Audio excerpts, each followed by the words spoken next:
Bonjour les beautés en herbe et bienvenue sur ma chaîne. Je suis très heureux de vous retrouver pour tester un nouvel objet beauté non identifié. Aujourd'hui, nous allons tester les Rolling Stones. Et non, on ne parle pas d'un groupe de rock, mais bien de pierre qui roule. Qu'est-ce que c'est que ça? À quoi ça sert? Eh bien écoutez, on va voir ça aujourd'hui. Est-ce que ça fonctionne? Eh bien écoutez, on verra ça aujourd'hui. Il paraît que c'est miraculeux. En tout cas, il y a une marque européenne très connue qui a sorti un produit comme ça. Au début, je pensais que c'était une nouveauté. Visiblement, c'est pas vraiment une nouveauté, mais en tout cas, ils ont recommuniqué à propos de ce produit. La marque européenne très connue vend ce produit-là très cher, alors que moi, je les ai trouvés sur AliExpress pour presque rien. Donc déjà, sachez-le, si vraiment c'est révolutionnaire, si vraiment ça fonctionne bien, eh bien, mieux vaut l'acheter directement à la source, parce que je pense qu'effectivement, même si vous le prenez eh bien, chez la grande marque européenne, je pense personnellement que c'est made in China dans tous les cas. Est-ce que ce sont les Asiatiques qui ont inventé ce produit, ou alors est-ce que c'est les Européens? J'en sais rien. En tout cas, sachez-le, vous trouvez des Rolling Stones, anti-sébum Rolling Stone, en noir, en rose, il y a plein de couleurs, ça coûte pas cher. Et du coup, on va tester, on va tester. Alors déjà, on va déballer le produit. Je vais prendre le rose pour commencer.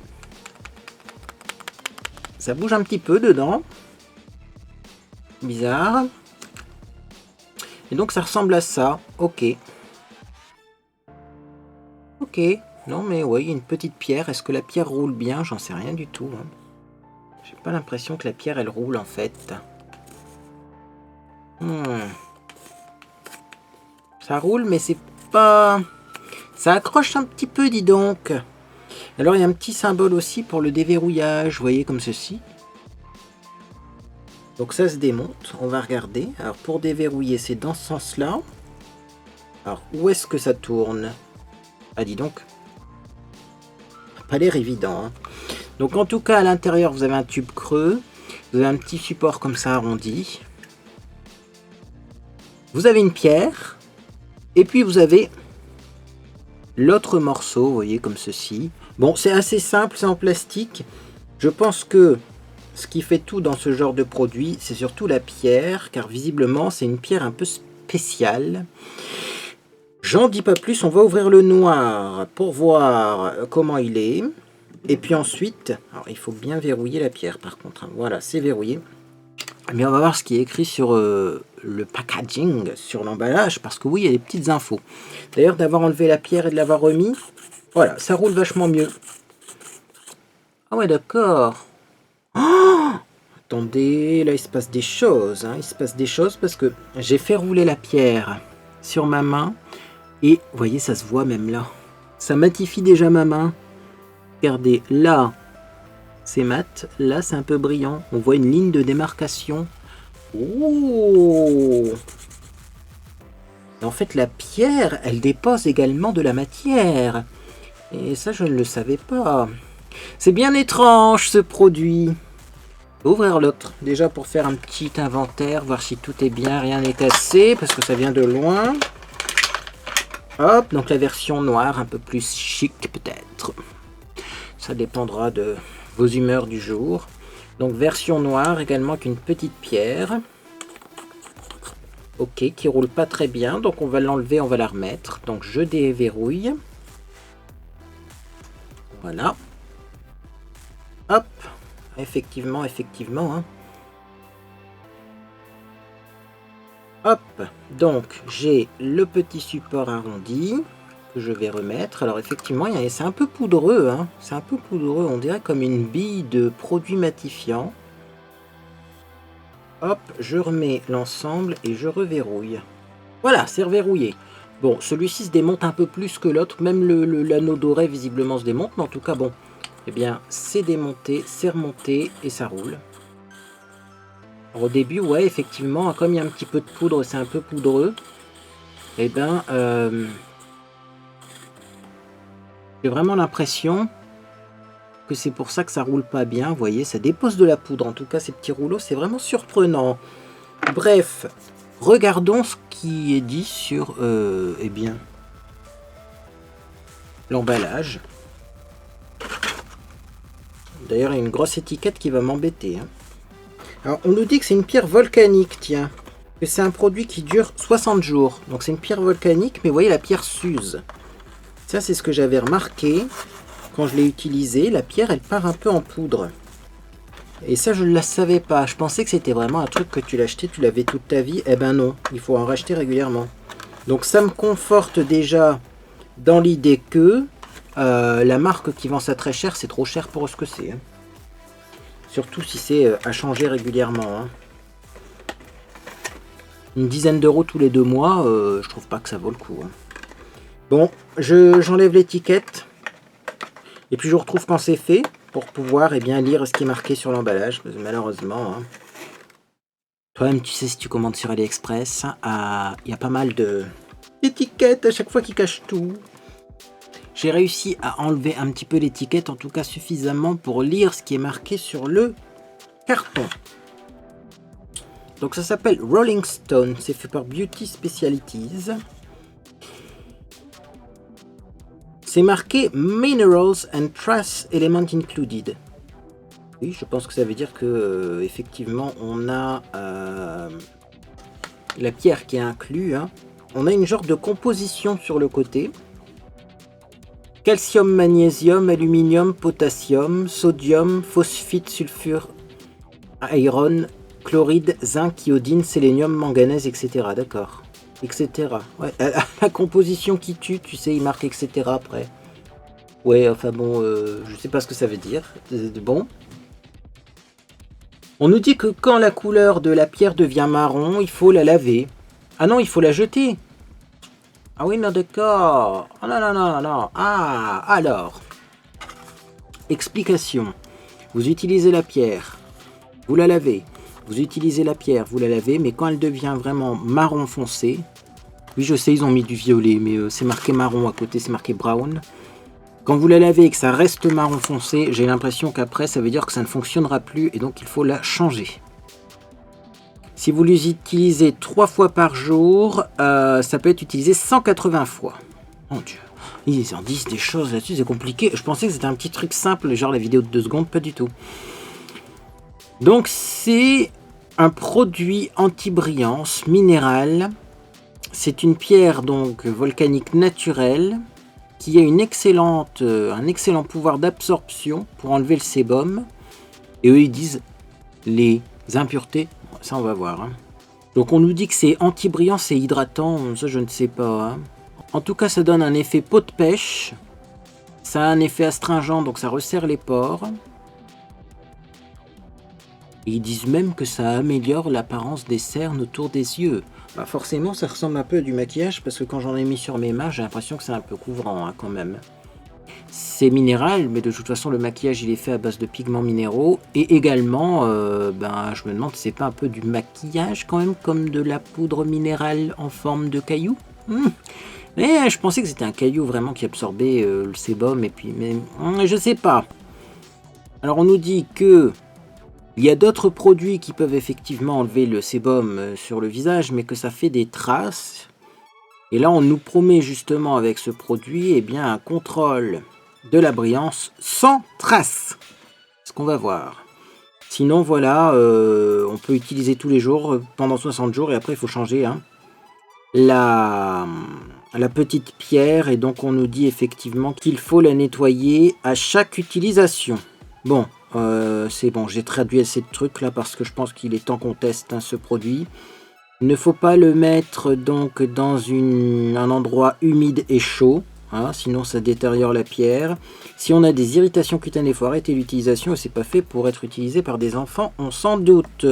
Bon, c'est bizarre parce que moi ça m'inquiète. Je pensais que c'était une pierre matifiante, ça dépose de la poudre sur la peau. Je pensais que ça n'apporterait pas de couvrance ni de couleur. Ça a l'air quand même d'apporter une petite couleur. D'ailleurs, je suis pas sûr que ce produit soit adapté aux peaux très foncées. On nous dit aussi que ça agit sur les cernes. Il y a une liste de composition avec etc. marqué à la fin. Toi-même, tu sais, on va se lancer, on va tester. Bon. D'ailleurs, je me rends compte que le mode d'emploi est bien gentil, mais c'est pas un vrai mode d'emploi, puisqu'au final, on nous dit pas vraiment comment l'utiliser.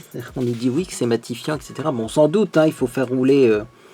Ah si, d'accord, oui, on a des petites images, mais enfin... ouais, c'est pas clair, c'est pas clair, c'est pas clair. Bon, en tout cas, ce qui est clair, c'est que je me suis maquillé un petit moment et j'ai presque pas poudré mon visage pour avoir les fameuses brillances que vous aimez tant. J'ai utilisé des produits qui ne sont pas matifiants.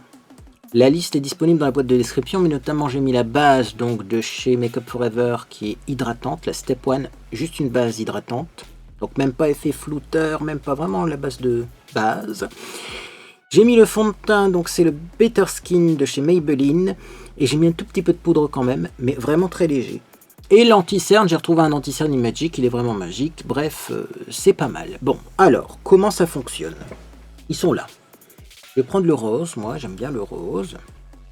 Donc, on nous dit, d'après les petites photos, parce que le mode d'emploi il est assez succinct, donc tu prends la petite bille et tu la fais rouler comme ça.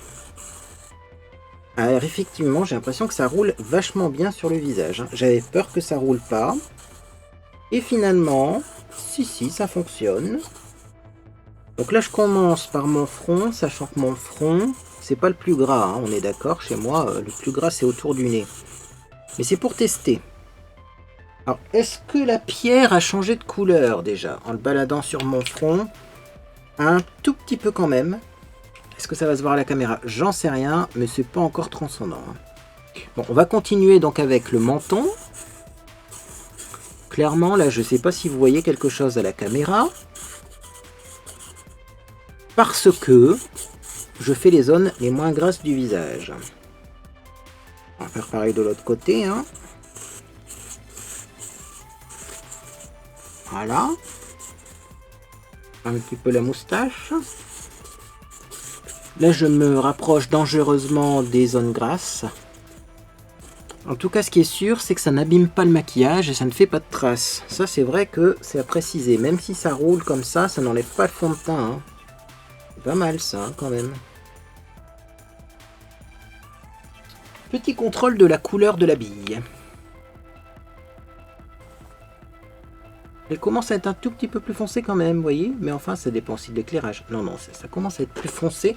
À l'œil nu, oui, ça commence à être plus foncé. Bref, on va continuer et on va essayer ça sur les nez. Là, c'est clairement l'endroit où c'est le plus gras chez moi. Et alors, est-ce que ça a bien absorbé le sébum? Bah écoutez, oui. Je pense que ça absorbe quand même assez bien le sébum. Le problème, c'est qu'aux endroits où c'est très gras, bah forcément, il n'y a plus de fond de teint, quoi. Je veux dire, ça me fait la même chose que j'utilise une feuille matifiante ou un roll-on.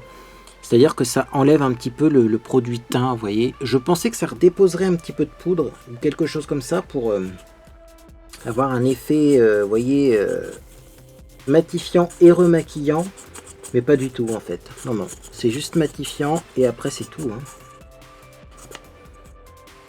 Je vais passer du coup au niveau des cernes parce qu'on me dit que c'est en plus bien pour les cernes. Ouais, ça masse un petit peu, donc forcément, comme il y a un petit massage, eh bien, ça va drainer. Et donc, on va regarder. Alors, est-ce que déjà à la caméra, vous voyez encore des brillances? J'ai l'impression que mon bout de nez est encore légèrement brillant, mais en fait, en vrai, il ne l'est plus. Hein. Ça, c'est la caméra. Est-ce que vous avez vu une différence avant-après? Moi, je m'en rends pas tellement compte. Si à la caméra on voit grand chose, mais en vrai, je peux vous dire que effectivement, il y a une belle différence avant-après. Alors, j'ai essayé un petit truc. Est-ce qu'on peut l'utiliser comme genre d'anti-cerne pour corriger le contour de la bouche? Non, hein. Ça maquille pas. Ça maquille pas. Par contre, effectivement, ça absorbe bien l'excès de sébum. Pierre neuve, pierre utilisée. Ça, c'est pas encore... ça se voit un petit peu, hein. Celle-là, elle est plus foncée. Hein. Si je la mets dans ce sens-là, c'est peut-être une question d'éclairage. Ah non, c'est pas l'éclairage. Hein. Vous voyez, on a l'impression qu'en fait, c'est un problème d'éclairage. Pas du tout. Là, elle est utilisée, là, elle est neuve. Bon, bah écoutez, on voit vraiment la différence. Hein. Alors, du coup, ça se nettoie, ce genre de pierre. Est-ce que ça se nettoie facilement? J'en sais rien. Hop, hop. Donc, vous voyez, ah bah... Là, j'ai réussi à tout avoir d'un coup. Donc, on a vraiment le groupement qui contient la petite pierre, donc qui se démonte facilement. Donc, c'est parti. On va enlever le petit support. Je vais prendre la bille. Et je vais aller la nettoyer. Clairement, je ne vais pas filmer cette étape parce qu'il n'y a rien de très intéressant, hein. Je vais prendre du savon, je vais nettoyer ça et je vais revenir. Et on verra si la bille elle a changé, si elle s'est un peu dissoute. Et surtout, eh bien, on va voir si on arrive à récupérer la bille d'origine, hein. Puisqu'en fait, je vais laver la bille. Je vais vous la montrer. Ensuite, je vais quand même faire des retouches de maquillage pour vous montrer comment je fais des retouches quand je dois faire des retouches. Parce que là, clairement, sur le nez, il n'y a plus rien. On voit des boutons, des rougeurs. Mon rouge à lèvres ne ressemble plus à rien, donc comme ça, je vais faire des petites retouches. Et ensuite, eh bien, on verra la bille sèche. On verra ce qu'elle est devenue. Et on verra si elle est aussi belle qu'avant, qu'une bille neuve en tout cas. C'est-à-dire celle-ci qui est neuve. Ou si effectivement eh bien, ça s'use et que eh bien, ça dure peut-être un petit peu moins longtemps que prévu. À tout de suite. Bien, me voilà donc de retour. J'ai lavé la petite bille. Et bien sûr, je ne l'ai pas précisé, mais ça se lave avec du savon, hein. À mon avis, il ne faut pas laver ça sans savon, ça servirait à rien, ça dégraisse pas, hein. Il faut la dégraisser avec du savon. Alors, j'ai remarqué un petit truc qui se remarque déjà plus. Du coup, j'ai remarqué deux trucs. La première chose, c'est que ça sèche vite, comme bille. On pourrait croire que si tu la laves, c'est long à sécher, mais en fait, pas du tout. Et je vais vous montrer, quand elle est humide, la couleur qu'elle a. Donc, je vais l'humidifier. Ah, je mets de l'eau dessus. Regardez, ça va très vite, hein. Donc effectivement, quand elle est humide ou quand elle est saturée encore gras, eh bien la pierre, voyez, est marron. Je pense que si vous la lavez, que vous la laissez sécher, qu'elle reste marron comme ça, c'est que la pierre, il ne faut plus l'utiliser. Par contre, on voit clairement, vous voyez que ça absorbe bien, hein. L'eau, elle est absorbée très rapidement. Et on se rend compte aussi que ça sèche très rapidement. Regardez ça. Ça, je sais pas comment ça fonctionne, hein, mais ça absorbe de fou et ça sèche très rapidement. Là, on va la laisser de côté quelques instants pendant que je fais les autres touches de mon maquillage et je pense qu'elle va être rapidement sèche, hein. Bon, comment je fais des retouches? Moi, souvent, ce que je faisais avant de découvrir cet objet qui a l'air merveilleux, je tapotais. J'ai tapoté un petit mouchoir en papier ou une lingette matifiante sur le visage. Bon, là, on va dire que c'est l'étape que j'ai faite avec cette petite bille. Clairement, je me rends compte que limite, on pourrait s'arrêter là parce que même aux endroits où il manque du fond de teint, je ne sais pas pourquoi, après avoir attendu quelques minutes, ça fait pas si moche que ça. Si vraiment vous n'avez rien d'autre, il n'y a peut-être pas besoin de faire des retouches de fou. Bon, le fond de teint est un peu parti sur mon nez, mais c'est vrai que ça... Il n'y a pas vraiment de démarcation. Aux endroits où il manque du fond de teint, c'est vrai que ça restompe le fond de teint. C'est-à-dire que la couche est plus fine, mais c'est plus un restompage que complètement quelque chose qui va essuyer, vous voyez, cette petite bille. C'est incroyable. Bref, néanmoins, moi je vais faire la retouche totale. Alors moi, ce que j'aime bien faire quand je fais une retouche maquillage en cours de journée, c'est de reprendre mon pinceau à fond de teint et de le retapoter aux endroits où il en manque, sans reprendre de matière. Il y en a largement assez dans le pinceau, hein. Donc c'est parti, vous voyez, je retapote, quand même on voit une différence, hein. Ce qui m'inquiète, c'est que j'attrape des petits boutons, vous voyez, sur le nez, ça je sais pas d'où ça vient. Ça vient peut-être sûrement du fait que j'ai utilisé aucun produit matifiant et que j'ai fait exprès de garder la peau grasse toute la journée pour pouvoir tester ce produit. Mais est-ce que c'est une bonne idée du coup? Je ne sais pas, parce que là, aïe aïe aïe les boutons. Bon, on va faire un bon masque à l'argile au soir. Donc moi je tapote aussi au niveau des cernes pour enlever ce qui éventuellement a pu migrer dans les petites ridules. Puis alors ici vous avez d'autres ridules, vous tapotez au-dessus, d'autres endroits où il manque de la couvrance, vous prenez votre pinceau à fond de teint, vous tapotez, et eh bien ça fonctionne même si on ne reprend pas de matière, ça c'est très important, sinon ça fait des traces, des fois de reprendre trop de fond de teint au-dessus du fond de teint, et ça c'est cool. Alors après moi je vais remettre de la poudre, parce que, ok on a utilisé la bille matifiante, mais moi j'aimerais que ce soit matifiant et longue durée, c'est-à-dire que clairement je ne vais pas me rematifier le visage pour après avoir des brillances au bout d'une demi-heure quoi, hein. Donc pour vraiment que ce soit mat plus longtemps, je vais remettre de la poudre. C'est toujours ma poudre habituelle, petite poudre rose, que je vais prendre très légèrement pour pas, vous voyez, en faire tomber sur les cils. Parce que si vous avez un peu de poudre libre sur les sourcils ou sur les cils, malheureusement après ça fait grisâtre, c'est pas joli, hein. Voilà. Et alors souvent après, qu'est-ce que je fais? Eh bien il m'arrive de remettre un petit peu de mascara. Parce que le mascara il s'effrite, alors ça dépend de votre mascara. Il y a des mascaras qui tiennent vraiment bien, mais moi en ce moment le Better Than Sex, il s'effrite. Vous l'avez remarqué dans ma vidéo précédente. Donc, je vais remettre un tout petit peu de mascara, ça va noircir les cils. Hop, ça va rafraîchir un petit peu tout ça. Ça va augmenter encore le volume, parce que plus on met des couches, plus ça augmente le volume. Est-ce qu'on voit une différence entre les deux? Ouais, hein, légère, mais elle se voit quand même la différence. Et je vais finir par le rouge à lèvres, bien sûr, même si ce rouge à lèvres là a relativement bien tenu. Je vais en remettre un petit peu, parce qu'on fait une retouche de maquillage complète. Et puis je pense que le but de ce genre de retouche de maquillage, c'est de sortir après. On fait rarement une retouche de maquillage si c'est pour rester chez soi. C'est parce qu'on a quelque chose de prévu. Aller boire un verre, aller au resto ou autre ou autre ou autre. Le rouge à lèvres que j'ai pris, c'est un Révolution Soft X. Révolution. Couleur cake. J'aime beaucoup ce rouge à lèvres. Alors il est très crémeux en été ou quand il fait chaud. C'est un rouge à lèvres, il supporte pas très bien la chaleur, donc il faut le préciser parce que ne le prenez pas pour aller en vacances dans une trousse de toilette à laisser dans la voiture par exemple ou au camping. Je suis pas sûr que ce soit une bonne idée. Mais il tient bien. Parce que j'en ai mis là il y a quelques heures, entre temps j'ai bu, j'ai mangé, il y en avait encore. Certes il n'y en avait pas autant mais il y en avait encore. Et voilà ce que je fais pour les retouches de maquillage. Alors on peut remettre des fois un peu de blush, on peut remettre un peu d'enlumineur, hein, c'est à vous de voir. Moi je vais m'arrêter là, hein. Il y en a assez, le blush on voit encore, j'ai très peu mis de poudre. Et c'est vrai que j'ai mis moins de poudre que d'habitude grâce à cette petite bille magique. Petite bille très absorbante, très matifiante, incroyable. Alors, je vais la remonter, donc comme ceci, on a le petit réceptacle, on met la petite bille. Bien donc, attendez. Hop là. Hop là, voilà, c'était pas très bien monté. On met la petite bille. Ok. Oui, bien ce qui me semblait, hein. Ah! Faut que je démonte tout, là, la bille elle veut pas se remettre. C'est un coup à prendre, ça c'est un coup à prendre. Donc effectivement, il faut enlever le petit truc en dessous. Voilà, je vais y arriver. Alors faites gaffe si vous avez des ongles. Donc vous voyez, faut ouvrir ces deux parties-là. Sinon la bille, bien sûr, vous n'arrivez pas à la remettre. Ensuite, donc on met la bille au milieu. Donc normalement, elle ne devrait pas se sauver. Vous voyez? Non. Là, le diamètre est plus petit. On remet ça au-dessus. On l'emboîte. Alors ça s'emboîte facilement, hein. Voilà, le petit anneau métallique, on essaye de bien le mettre également. Il y a des petits crochets là. Et puis on referme ça tout simplement en alignant. Mais vous avez un petit marquage là qui vous marque comment l'aligner et vous tournez pour verrouiller. D'ailleurs, hop, dans ce sens-là, voilà. Ouais, le sens pour verrouiller, non, il est bon.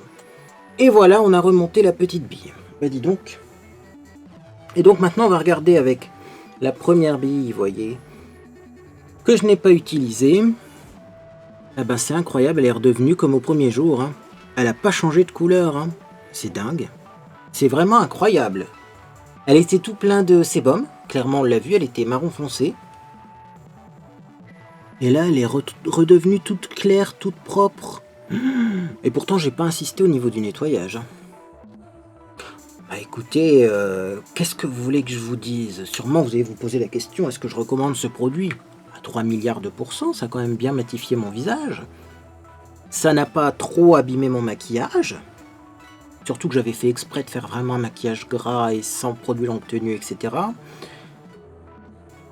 Ça se nettoie, ça dure longtemps. C'est clairement mieux que les petites feuilles matifiantes. Plus pratique aussi.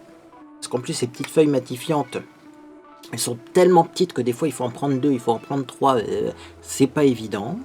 Écoutez, si ce n'est pas déjà fait, moi je vous invite à aller tester. Je vous mettrai des liens dans la boîte de description pour ces petits roll-on. Mais vraiment, c'est la surprise. Alors je vais en mettre un dans mon sac, c'est pour ça que j'en ai pris 2. Je vais en laisser un à côté de mon bureau et un dans mon sac. Et je pense qu'en cours de journée, je passerai le petit roll-on. Parce que si on absorbe le sébum au fur et à mesure, je suis persuadé qu'on a un plus beau grain de peau et moins d'imperfections après. Bref, j'ai mis quand même quelques réserves sur les peaux foncées. Est-ce que ça va pas faire un petit peu grisâtre? Je ne sais pas, je peux pas tester. Est-ce que la poudre, c'était de la poudre de production, c'est-à-dire que avec le transport, les billes sont un peu érodé et du coup il y a un peu de poudre dedans, mais quand on le lave après ça ne fait plus cet effet là, j'en sais rien. Sachez qu'à la première utilisation quand même il y a un peu de poudre qui s'est déposée, donc sur les peaux très foncées peut-être que ça fait des traces grises. Mais est-ce qu'après le premier nettoyage il y a encore ces traces grises? Ça je pourrais pas vous dire parce que personnellement j'ai pas la peau foncée, mais c'est possible. Je vais essayer de voir quand même. Je vais prendre un rouge à lèvres, là j'ai un rouge à lèvres noir. Si je frotte le rouge à lèvres noir, ça fait des traces blanchâtres. Donc c'est peut-être pas adapté aux peaux foncées, il faudrait une pierre peut-être teintée pour les peaux foncées. Oui, je sais que les marques asiatiques aiment les peaux très claires, hein, mais oui, ça fait des traces. Donc peut-être pas pour les peaux foncées, mais si vous avez une peau moyenne, une peau claire, bah, c'est clairement un indispensable à avoir de nos jours. C'est vraiment très très bien. Mais écoutez, dites-moi si vous avez testé ces petits rouleaux matifiants. En tout cas, moi j'ai été conquis par le truc et finalement, eh bien, ce qu'on a vu sur les vidéos des réseaux sociaux, pour une fois c'était vrai. Ça matifie vraiment bien, vraiment instantanément. Si cette vidéo vous a fait plaisir, vous pouvez laisser un j'aime à celle-ci également. Vous pouvez vous abonner pour ne rien manquer de mes prochaines publications. Il va y avoir du maquillage. Un petit Get Ready With Me. J'essaye de faire des looks printaniers. Si vous avez des idées de look printanier, faites-moi signe. Là, j'ai refait ma technique de l'enlumineur à la place des fards à paupières. Je trouve ça bien, avec un petit peu de rose, un petit peu de rouge à lèvres. Je trouve que ça fait frais et printanier. J'ai fait aussi un maquillage avec du blush à la place du fard à paupières. Regardez dans mes vidéos précédentes. C'est vraiment eh bien aussi un truc que j'adore en ce moment. Mais j'ai pas encore fait de maquillage printanier avec des vraies couleurs, vous voyez.